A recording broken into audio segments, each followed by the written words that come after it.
Can't sleep? Don't want to sleep? Afraid to sleep? Are the windows closed? Are your doors locked? Did you check your closet and under your bed? Maybe you should keep a light on in the hallway, just in case. Now settle in. Make yourself comfortable. Lay back. Close your eyes. And let me tell you a story. Have you ever played that game, Flying or Invisibility, where you have to decide which superpower you would want to have? It's easy to fantasize about being able to do the things the superheroes in the movies do. After all, Iron Man is just an ordinary guy in a super suit. Batman is pretty smart, but as Bruce Wayne once said, his superpower is being rich. Granted, some of them are indeed extraordinary. Superman is a straight-up alien, Peter Parker was bitten by a radioactive spider, and Thor is an outright god. But putting the fantasy aside, if you did have a superpower, if you could do magic, be able to heal from any injury, be super strong, or maybe control gravity with your mind, would you know what to do with it? What would stop you from doing more harm than good? It may not be as easy as you think. Enjoy.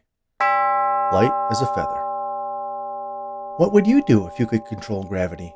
Phileas asked. I had always admired my friend for having a wonderfully unique name. His parents claimed it was a family name and had nothing to do with the protagonist of Jules Verne's Around the World in 80 Days.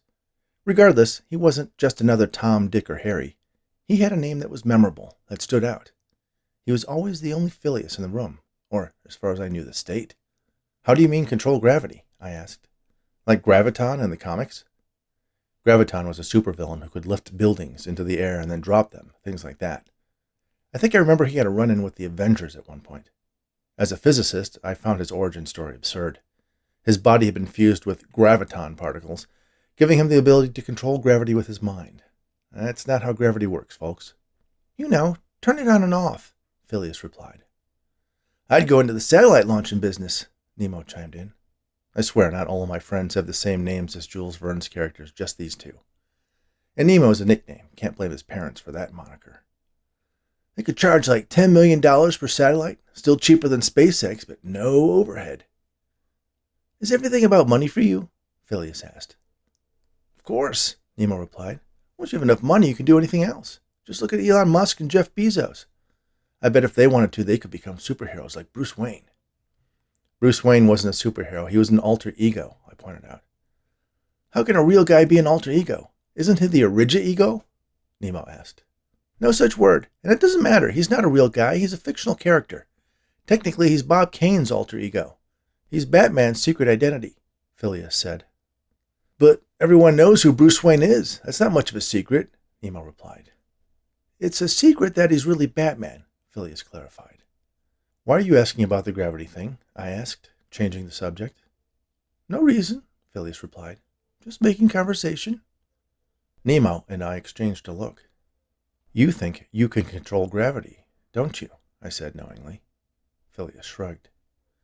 Dude, you always think you have some psychic ability or power. It's all in your head, Nemo said. Yeah, that's how psychic powers work, Phileas countered. Did you guys see that story in the news about all those different volcanoes around the world erupting? Why are you trying to change the subject? I asked. I'm not. Sure sounded like it to me, Nemo said. Go on then. If you can control gravity with your mind, show us. Phileas sort of bobbled in his seat. That was the only way I could think of how to describe it. It was as if he was sitting in a chair at the bottom of a swimming pool. He pushed against the armrest and began slowly rising into the air. Nice one, Nemo said. Is this like that light as a feather, stiff as a board thing we used to do when we were kids? Phileas took in a deep breath and blew out as forcefully as he could. The jet of air propelled him slightly backward, and he slowly drifted over the chair and toward the far wall. This was obviously not some party trick. He was just floating, weightless. How are you doing that? I asked. Phileas shrugged again. I don't know exactly. I just think away gravity and it's gone. That's impossible, I said. Yeah, I know, Phileas replied. As he neared the far wall, he repositioned himself into a horizontal pose with his feet tucked up under him. Then he pushed off the wall and propelled himself across the room, right between Nemo and myself. As he approached the couch on the opposite side of the room, he started falling, then curled up into a ball and crashed into the cushions. "I have to work on my landings," he said apologetically. "We are going to be so rich," Nemo said. "I have a million ideas how we can cash in on this. Can you just affect gravity for yourself, or can you raise a school bus or something? A school bus filled with swimsuit models." "How do you know you're affecting gravity?" I asked. "You could just be affecting your own buoyancy somehow, though how either one is possible I can't comprehend." "It's not just me." Then I felt as if I had just crested the top of a giant hill on a roller coaster. I was suddenly weightless myself. I pushed up slightly with my feet against the ground, and suddenly gravity was back and I fell back into my seat. Nemo obviously had a similar experience, as did several other inanimate objects in the room as I heard things rattle and clatter, and Nemo shout, "Wow! Who needs to pay Richard Branson $1 million to go into space? We'll offer people a chance at half the price." Phileas ignored our eagerly entrepreneurial friend.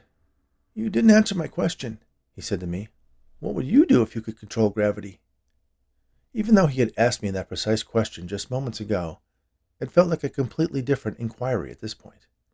Previously, it was just an interesting conversation starter. Now it was a query with real-world implications.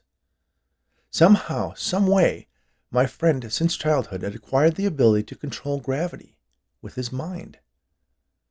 "I don't know," I answered. "I guess I would want to study the phenomenon, see if there was a way to replicate it in a lab. There are a lot of practical applications, the least of which would be space travel." "We could ferry people back and forth to the moon.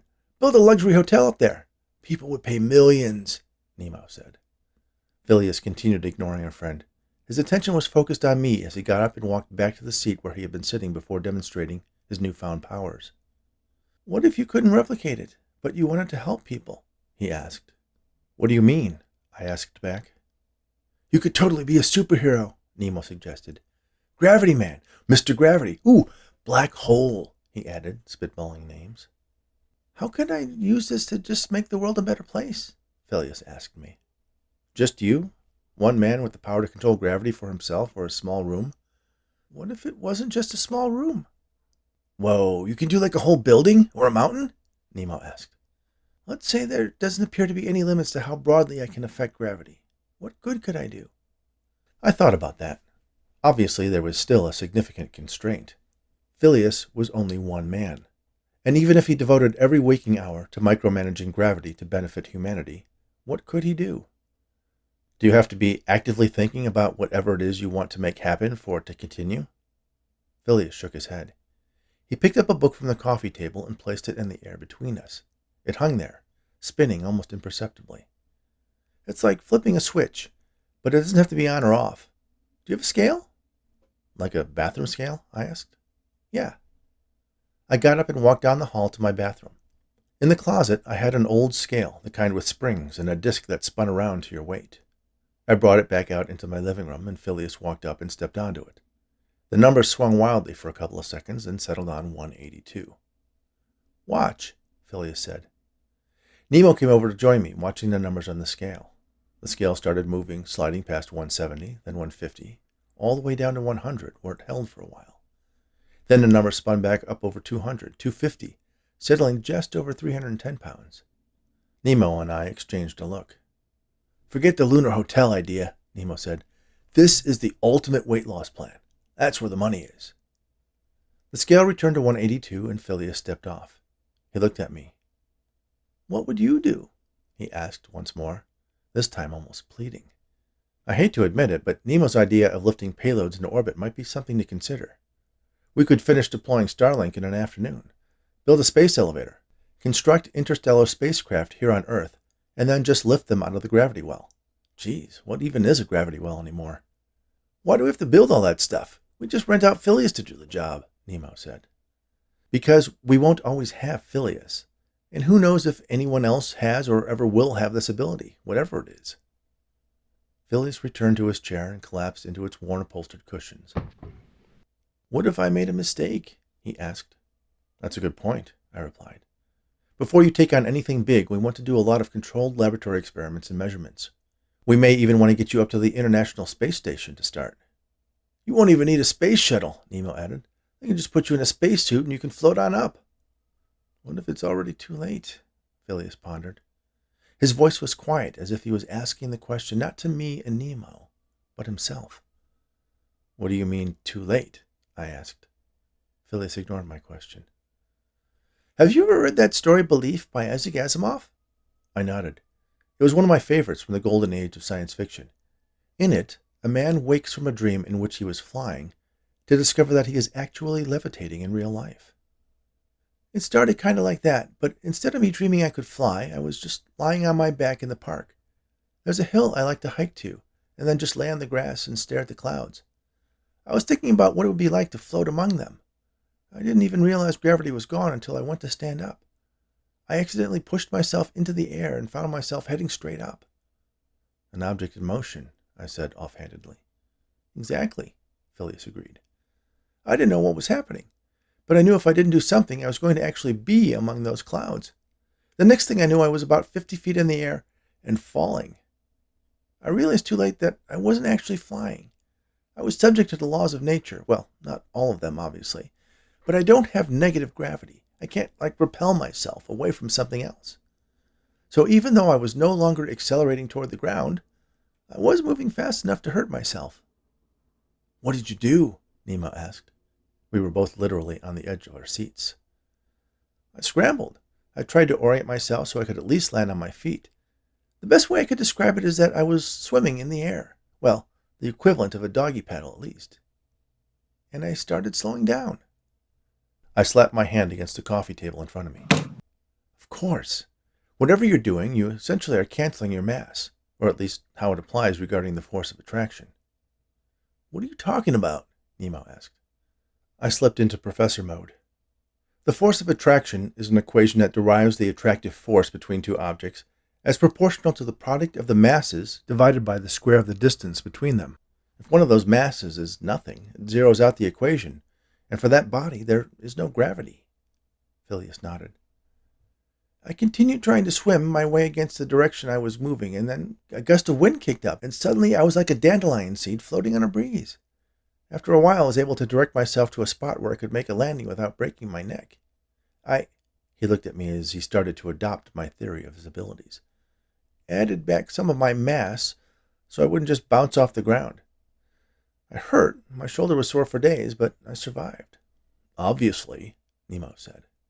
After that, I confined my experiments to an indoor setting, and I discovered that I not only was able to control my own mass, but the mass of other objects.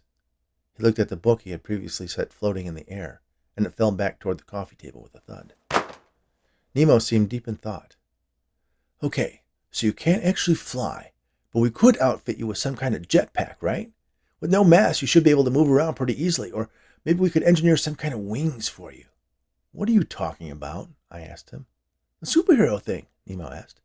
You may not be able to zip around like Superman, but we can definitely work with this mass controlling thing.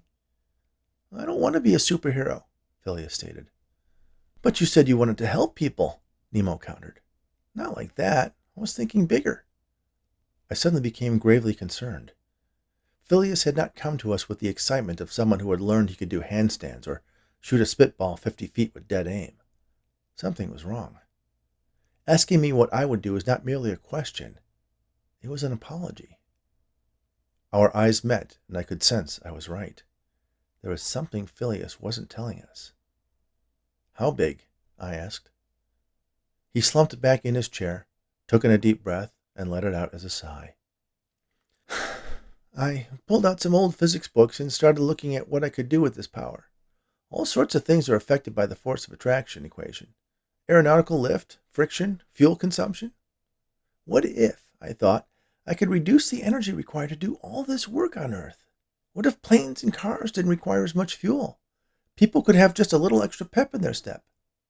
You didn't, I said, as the implications of what he was saying suddenly hit me. Phileas didn't answer. He just looked down at his hands as I gripped the armrests of the chair. Didn't what? Nemo asked. Change the mass of the Earth, Phileas confessed.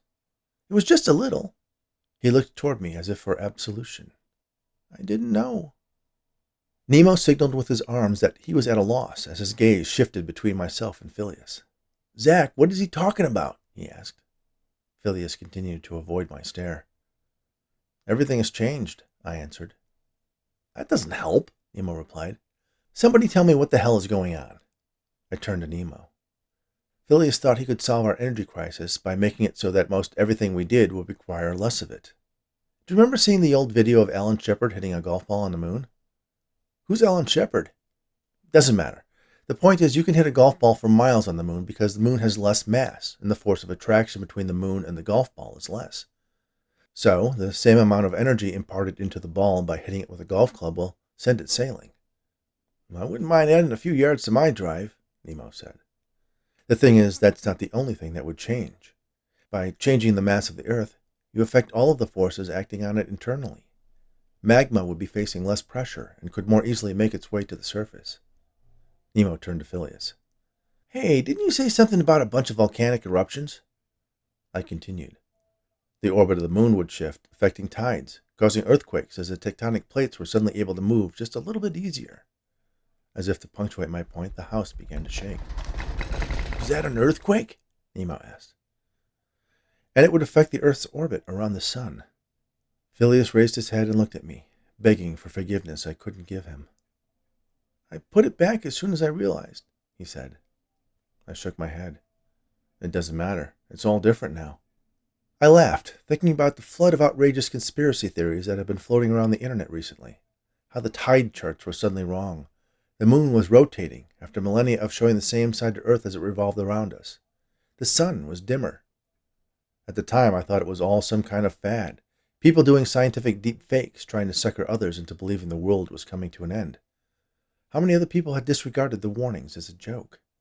Maybe they were the lucky ones. They didn't know the world was about to end. Is this bad? Nemo asked. Yeah, Nemo, I said. This is really bad.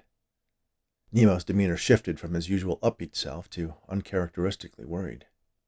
Can't he just, put it back? I shook my head. That's not how his ability works. Anything he would try would create greater perturbations in the system. It would just make things worse. Another earthquake shook the room. Pictures fell from the walls. Car alarms were wailing outside on the street. Power went out. Worse than this? Nemo asked. I'm sorry, Phileas said. Sorry? Nemo asked. What the hell, dude? You broke the world. I just wanted to help, he explained. I almost felt sorry for him. A crevice opened up beneath my house. The floor fell away. We all sat floating in the air, defying gravity. I looked at Phileas. What's the point? I asked. Phileas looked at Nemo, who finally grasped the gravity of the situation. He nodded grimly. Far below us, magma flowed. I could feel the heat rising up. Phileas shifted his gaze to me, and I nodded as well. He closed his eyes. Next time you want to help, Nemo said, maybe write a check to UNICEF. And we fell.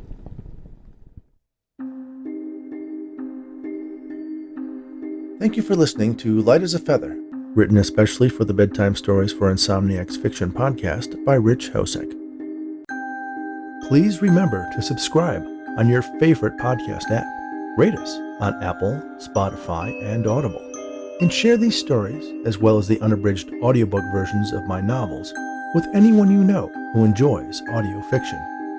Be sure to visit bedtimestories.studio, where you can sign up for our Insomniacs Snoozeletter to be notified of new episodes and exclusive offers, and get a free bookmark. You can visit richhosek.com to learn more about the host of Bedtime Stories for Insomniacs. Thanks again, and all the very best.